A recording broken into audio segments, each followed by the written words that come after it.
বাবারা আসো আসো আসো বাবারা, প্রশ্নের উত্তর দাও আর পছন্দের ফল নিয়ে যাও। দাও দাও, ফল দাও দেখি। বাবা কাদের, দাঁড়াও, উত্তর দাও আর ফল নিয়ে যাও। বলো 3+2 কত হবে? এত সহজ প্রশ্ন।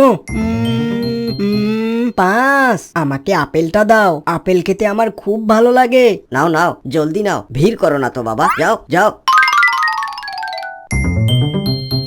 চাচা চাচা, আমাকে কলা দাও, কলা নিয়ে গিয়ে বাড়িতে সবাই মিলে খাবো। ঝামেলা করো না তো বাবা, আগে প্রশ্নের উত্তরটা দাও, দাও তো দেখি। বলো তো বাবা, বাংলাদেশ কত সালে স্বাধীন হয়েছে? ওরে বাবা, আমি তো বলতে পারছি না, আমাকে কলা তো পেতেই হবে, এখন আমি কি করব? বাবা ঝামেলা ঝামেলা করিস না, তোর বন্ধুদেরকে বল ভিডিওটিতে লাইক দিয়ে চ্যানেলটি সাবস্ক্রাইব করে দিতে। বন্ধুরা, তোমরা যারা কলা খেতে পছন্দ করো তারা লাইক আর সাবস্ক্রাইব করে দাও প্লিজ। বাবারে, তোর বন্ধুরা তো সবাই কলা খেতে পছন্দ করে রে। এই নাও